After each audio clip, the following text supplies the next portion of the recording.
नमो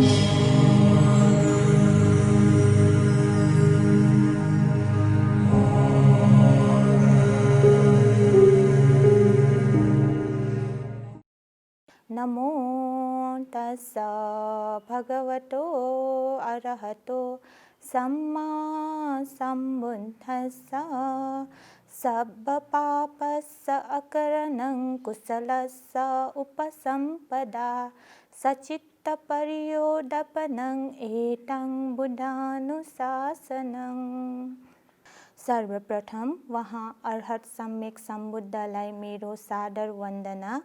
त्यस्तै यस बोडी च्यानल मार्फत धर्मदेशना सुन्न टिभी अगाडि उपस्थित भइरहनु भएका श्रद्धालु उपासक उपासिकाहरूप्रति मङ्गलमय मैत्री कामना गर्दै आज म तपाईहरू समक्ष भगवान बुद्धद्वारा देशित प्रसिद्ध धम्मपद बुद्ध वचन ग्रन्थमा अन्तर्गत बुद्ध वर्गमा समावेश भएको एकदमै सारयुक्त तथा महत्त्वपूर्ण गाथाको आधार लिई तपाईहरू समक्ष धर्मदेशना गर्न यहाँ उपस्थित भइरहेकी छु।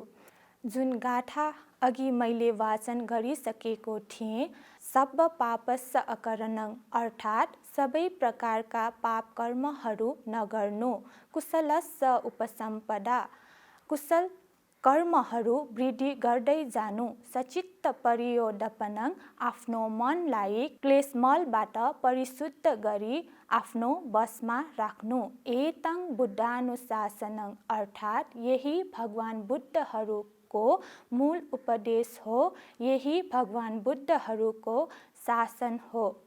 भगवान बुद्धले बुद्धत्व प्राप्त गर्नु भइसकेपछि 45 वर्षसम्म लोकहित र लोक कल्याणको लागि निरन्तर रूपमा धर्मदेशना गर्नुभएको 84,000 धर्मस्कन्धलाई 3 वटा पिटकमा विभाजन गरिएको छ, जुन सूत्र पिटक, विनय पिटक, अभिधर्म पिटक हुन्। यसलाई त्रिपिटक भनिन्छ। भगवान बुद्धद्वारा देशित यो सम्पूर्ण त्रिपिटकलाई यसै गाथाद्वारा सारांश रूपमा बुझ्न सकिन्छ, जुन सब्ब पापस्स अकरणं कुशलस्स उपसम्पदा सचित्त पर्योदपनं एतं बुद्धानुशासनं।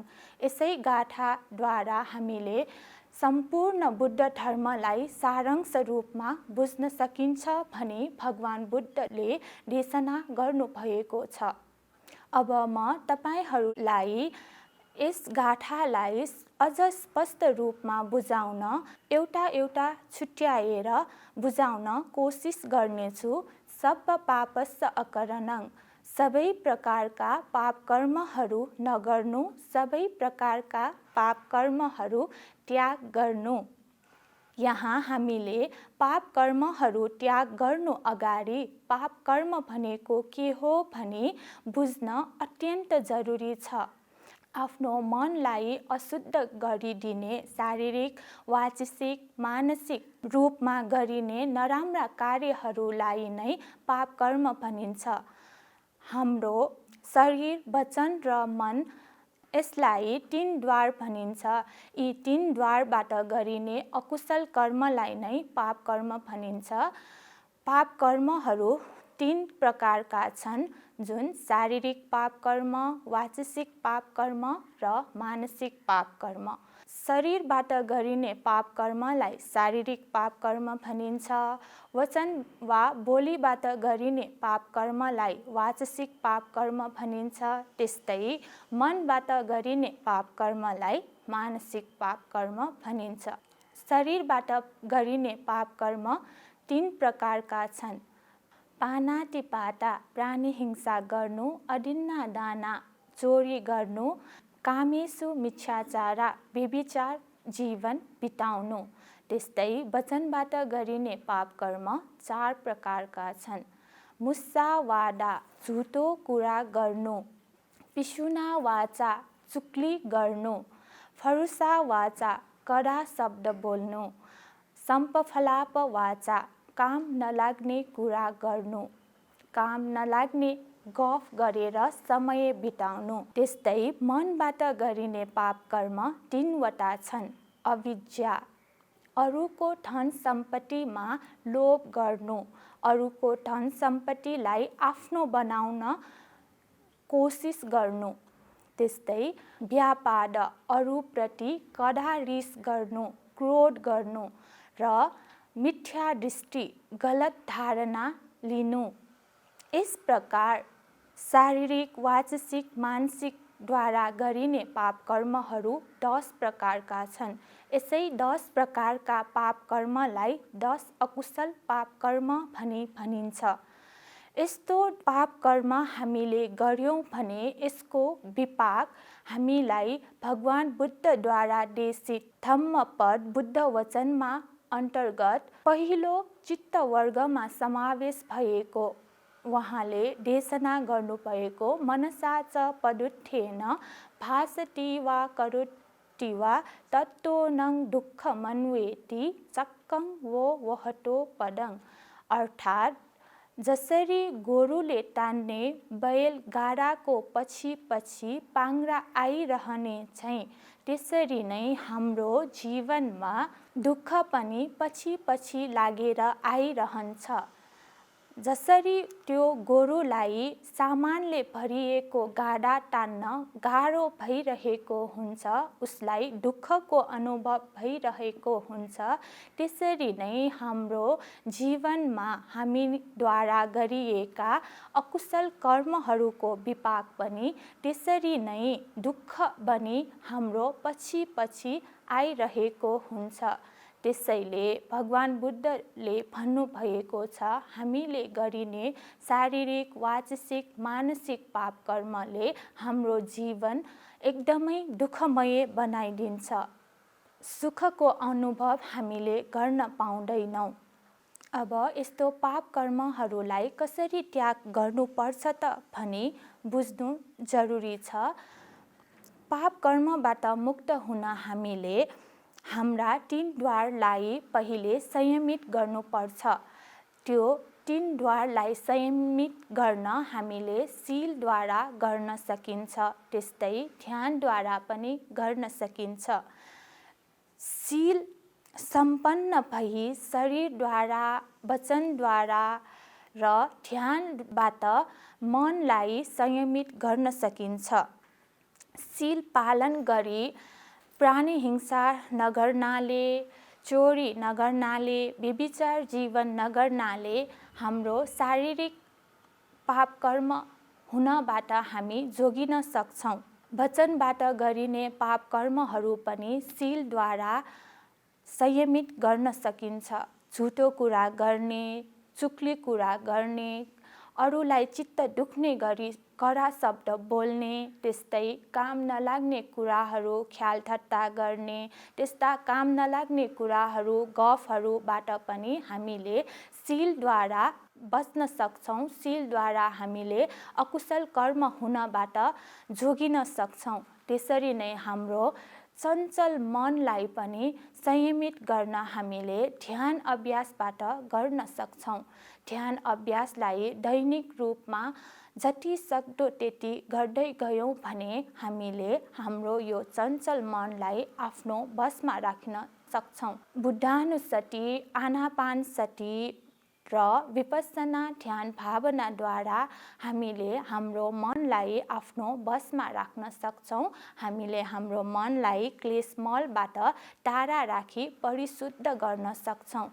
बुद्धानुसति भनेको भगवान बुद्धका प्रमुख 9वटा गुणलाई बारम्बार स्मरण गरी बस्नु हो। जस्तै अरहं, सम्मा सम्बुद्ध, विद्याचरण सम्पन्न आदि यी प्रमुख 9वटा गुणहरूलाई आफ्नो मनले बारम्बार स्मरण गरी भगवान बुद्धको गुणलाई सम्झेर बस्ने ध्यानलाई नै बुद्धानुसति ध्यान भनिन्छ। त्यस्तै आनापानसति र विपස්සना ध्यान भनेको श्वास प्रश्वासलाई केन्द्रित गरी ध्यान बस्ने ध्यान हो। यस ध्यानद्वारा हामीले मनलाई क्लेशमलबाट, लोभ, द्वेष, व्यापाद आदि यी क्लेशमलबाट टाढा राखी कुशल चित्त उत्पन्न गरी चित्तलाई बसमा राख्न सकिन्छ।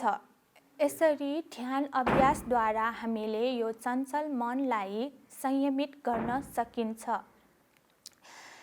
मनबाट हुने अकुशल कर्महरू अघि मैले भनिसकेँ। अरूको धनप्रति लोभ गर्नु, अरूको धनलाई आफ्नो बनाउन खोज्नु, त्यस्तै अरूप्रति कडा रिस देखाउनु, द्वेष भावना उत्पन्न गर्नु, त्यस्तै बुद्ध धर्म सङ्घप्रति गलत धारणा हुनु, यी मिथ्या दृष्टि हुनु, यी अकुशल कर्महरू जुन मनबाट गरिने हो त्यसलाई पनि ध्यान अभ्यासद्वारा हामीले परिशुद्ध गर्न सक्छौँ। ध्यान अभ्यासद्वारा नै हामीले मनमा कुशल चित्तहरू उत्पन्न गर्न सक्छौँ। यस प्रकार हामीले हाम्रो मनबाट हुने अकुशल कर्महरूलाई त्याग गर्न सक्छौँ। अब यहाँ अर्को कुशलस्स उपसम्पदा। कुशलस्स उपसम्पदा भनेको कुशल कर्मलाई वृद्धि गर्नु हो। आफ्नो मनलाई पाप कर्मबाट अलग भइसकेपछि वा पाप कर्मलाई त्याग गरिसकेपछि गरिने पुण्य कार्यलाई नै कुशल कर्म वृद्धि गर्नु भनिन्छ। यहाँ अघि पाप कर्मको बारेमा बुझाएछैँ। यहाँ पनि कुशल कर्मलाई वृद्धि गर्नु अगाडि कुशल कर्म के हो भनी बुझ्नु अत्यन्त जरुरी छ। कुशलको साधारण अर्थ नै शुभ, राम्रो र असल हो। आफूलाई पनि र अरूलाई पनि हित कल्याणकारी हुने कार्यलाई नै कुशल कार्य भनिन्छ। उदाहरणको लागि दान दिँदा हामीले श्रद्धापूर्वक दिन्छौँ र लिने व्यक्ति, दान ग्रहण गर्ने व्यक्तिले पनि श्रद्धापूर्वक आशीर्वाद दिई र मैत्रीपूर्वक ग्रहण गर्छ भने त्यस्तो कार्यमा गर्ने व्यक्ति पनि लिने व्यक्ति पनि दुवै पक्षमा कुशल वृद्धि भइरहेको हुन्छ, दुवै पक्षलाई हितकारी भइरहेको हुन्छ, दुवै व्यक्तिलाई सुख प्राप्त भइरहेको हुन्छ। त्यस्तो कार्यलाई नै कुशल कार्य भनिन्छ। कुशल कर्म कसरी गरिन्छ भनेर बुझ्नुपर्छ। चित्तलाई परिशुद्ध गरी कायिक, वाचिक, मानसिक रूपमा गरिने राम्रो कार्यलाई कुशल कर्म भनिन्छ। कुशल कर्मलाई दान, शील, भावना पनि भनिन्छ। दान भनेको श्रद्धापूर्वक दान दिनु हो। शील भनेको अनुशासनमा बस्नु, नियम पालन गर्नु हो। त्यस्तै भावना भनेको ध्यान अभ्यासमा मन लगाई क्लेशमलबाट मुक्त हुन अभ्यास गरिने कुशल कर्म हो। यहाँ हामीले बुझ्नुपर्छ कुशल कर्महरू 10 प्रकारका छन्। त्यसलाई 10 पुण्य क्रिया भनिन्छ, जुन दान, शील, भावना, अपचायन, वेयावच, पटिदान, पट्टानुमोदन, धम्म सवन, धम्म देशना र दिट्ठिजुकम्म हुन्। दानको अर्थ दान दिनु, शील पालन गर्नु, भावना ध्यान अभ्यासमा मन लगाउनु, अपचायन आफूभन्दा ज्येष्ठ आमा बुवा गुरु आचार्यहरूलाई सेवा गर्नु, वेयावच सेवा गर्नु अर्थात् श्रम दान दिनु, त्यस्तै पटिदान आफूले गरेको पुण्य अरूलाई बाँड्नु अर्थात् पुण्यानुमोदन गर्नु, पट्टानुमोदन अरूले गरेको धर्म कार्यहरूमा आफ्नो मन प्रसन्न बनाउनु, धर्म श्रवण धर्म देशनाहरू श्रद्धापूर्वक सुन्नु, धर्म देशना भगवान बुद्धद्वारा देशित उपदेशहरूलाई देशना गर्नु, दिट्ठिजुकम्म सम्यक दृष्टि हुनु अर्थात् बुद्ध धर्म सङ्घप्रति शङ्का उपशङ्का नगरिकन अटुट विश्वास गर्नु हो। यस प्रकार हामीले कुशल कर्महरू 10 प्रकारका छन् भनी बुझ्न सकिन्छ, जुन हामीले हाम्रो व्यवहारिक जीवनमा लागू गरी हाम्रो जीवनलाई दुःखमय जीवनबाट अलग राखी सुखमय जीवनतर्फ फेर्न सक्छौँ। सुखमय जीवन बिताउन यी 10 पुण्य क्रियालाई आफ्नो दैनिक जीवनमा दिनदिनै वृद्धि गर्दै लग्यौँ भने हाम्रो चित्तमा कुशल कर्महरू वृद्धि हुँदै जान्छन्। कुशल चित्तहरू पनि दिनदिनै वृद्धि भइरहन्छ। यही भगवान बुद्धको मूल उपदेश हो कि कुशलस्य उपसम्पदा भनेकै कुशल चित्तहरू वृद्धि गर्दै जानु हो। यसरी हामीले कुशल कर्महरूलाई वृद्धि गर्दै गयौँ भने, कुशल कर्मद्वारा आफ्नो जीवन निर्वाह गर्दै गयौँ भने भगवान बुद्धद्वारा देशित धम्मपदमा समावेश भएको गाथा छाया व अनपायने अर्थात् छाया सरह सुख पछि पछि लागि आइरहन्छ। जसरी हाम्रो शरीरको छाया हामीसँग भए नभएको समेत हामीलाई थाहा हुँदैन। जुन शरीरलाई हल्का अनुभव गराइरहन्छ, छायाले कुनै विघ्न बाधा गरिरहेको हुँदैन। त्यसरी नै हामीले मनुष्य जीवनमा जीवन बिताउँदा जसरी छाया सुखपूर्वक आइरहेको हुन्छ, त्यसरी नै सुख हाम्रो जीवनमा पछि पछि लागेर आइरहेको हुन्छ। हल्का रूपले हामीले आफ्नो जीवनलाई जिउन सकिरहेका हुन्छौँ। यही नै भगवान बुद्धको उपदेश हो। त्यसैले हामीले पनि व्यवहारिक जीवनमा सकेसकभर आफ्नो चित्तलाई नराम्रो कुरामा नलगाइकन, नराम्रो काममा नलगाइकन कुशल कर्मतर्फ लानुपर्छ। कुशल कर्मलाई होस राखेर दिनदिनै कुशल कर्मको फल राम्रो हुन्छ भनी विश्वास गरी आफ्नो चित्तलाई कुशल कर्मतर्फ लगिसकेपछि अरूलाई पनि आफूले झैँ कुशल कर्म गर्न प्रेरणा दिनुपर्छ। अब अर्को सचित्त पर्योदपनं आफ्नो मनलाई बसमा राख्नु हो। चित्तलाई क्लेशमलद्वारा मुक्त गरिसकेपछि आफ्नो मनलाई बसमा राख्नुलाई नै सचित्त पर्योदपनं भनिएको हो।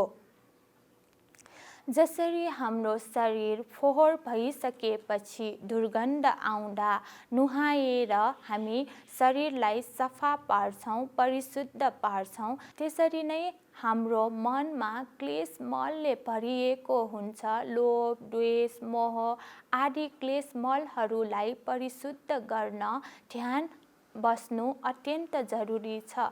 ध्यानद्वारा नै मनको क्लेशलाई हटाउन सकिन्छ। ध्यानद्वारा नै हाम्रो चञ्चल भइरहेको मनलाई संयमित गर्न सक्छौँ।